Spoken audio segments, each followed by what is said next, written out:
right, so drill 3 starts off a lot like drill 1 for the first couple seconds. I open his collars, close like a book. I grab, I get off to the side, push on his chest, and I grab some gi material here. This is where it stops being like drill 1. So in drill 1, I moved this knee into his tailbone.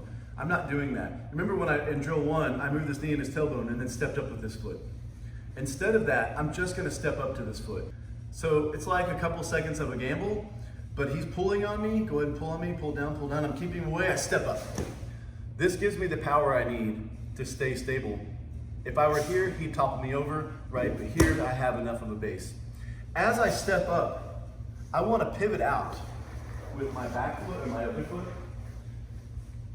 So I step up and I pivot. It's very much like the hip bump sweep where I pivoted out to stand up. It's that exact same theory. I'm going to have a hard time lifting both of us up from here. So I'm going to extend, getting my leg almost straight and then straighten it up. Now I'm standing, right? So I stand, pivot, all at one time. Push, stand, pivot. Now that I'm there, I straighten up. I'm keeping his hips pinned, putting all my weight here. Keeping him at bay with this hand, but I'm really keeping his hips pinned to the mats.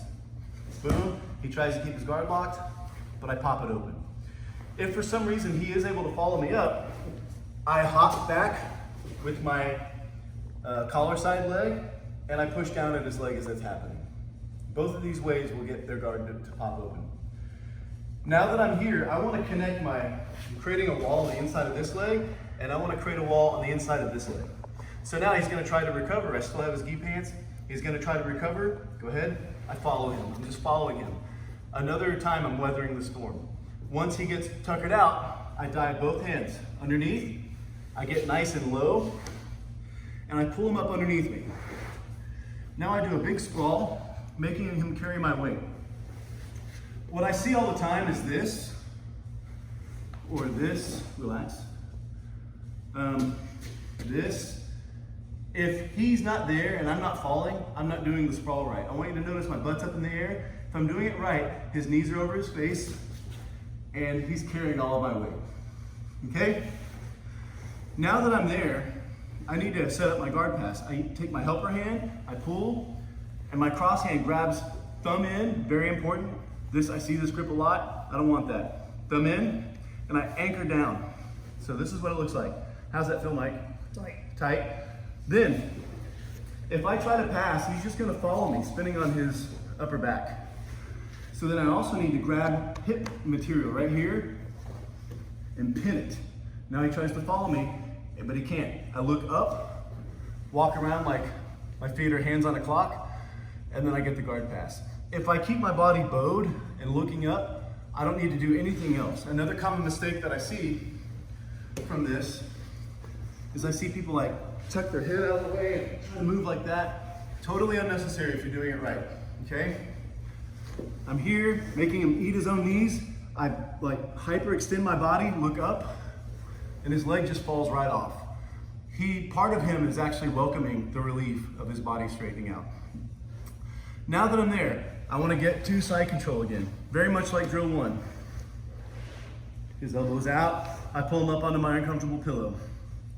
Now his job, actually, I guess he can have the elbow in because he wants to get that elbow in to create a frame.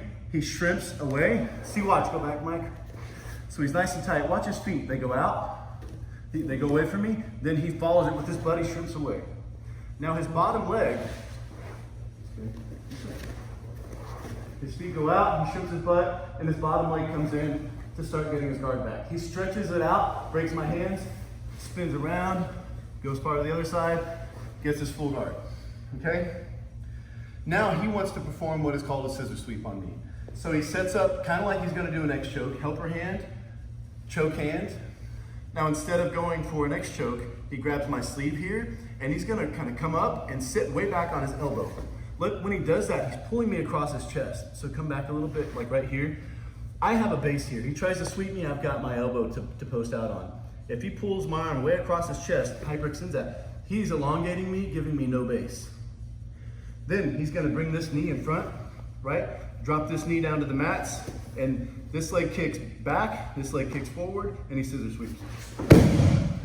Every time I am scissor sweeped, whether I need to or not, I practice my break fall, just because I want to practice the muscle memory. Now that we're here, he's going to do kind of like drill 1 where he's setting up the X choke. He already has his hand in there, so his idea would be to send this across for the X choke. But I'm going to do the UPA, again like in drill 1, with one modification. So the same side he's choking, I use that hand to grab and pull.